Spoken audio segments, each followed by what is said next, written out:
Celtic Tales, Fairy Tales and Stories of Enchantment from Ireland, Scotland, Brittany, and Wales.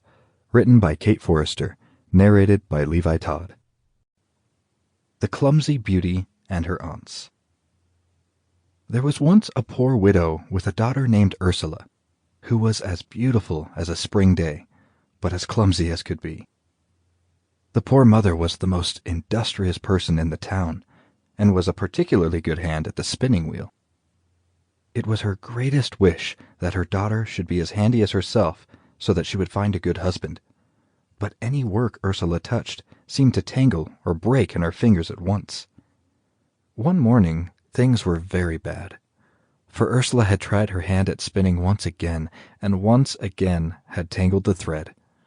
Her mother was giving her a good scolding, when who should be riding by their small farm but the king's own son. Oh dear, good woman," he said.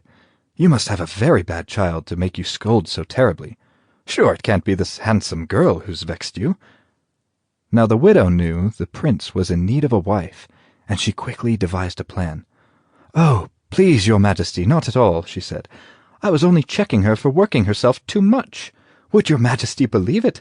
She spins 3 pounds of flax in a day, weaves it into linen the next, and makes it all into shirts the day after." "Gracious," said the prince, "then she's the very lady that will catch my mother's eye, for she herself is the greatest spinner in the kingdom.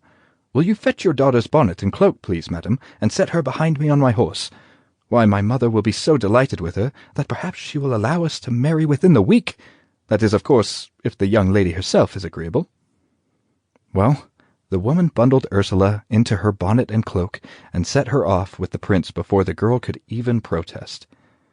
But as they rode back to the castle together, the prince was so solicitous and kind that she almost forgot her fear of being found out. When they arrived at the castle, the queen came out to meet her son, and was almost struck dumb when she saw a young country girl sitting behind him. But when they dismounted and she saw the girl's handsome face and heard about her incredible feats of spinning, her feelings changed quite quickly. Ursula trembled under the queen's gaze, but the prince whispered in her ear that if she didn't object to becoming his wife, she should strive to please his mother, so she smiled bravely and made a wobbly curtsy.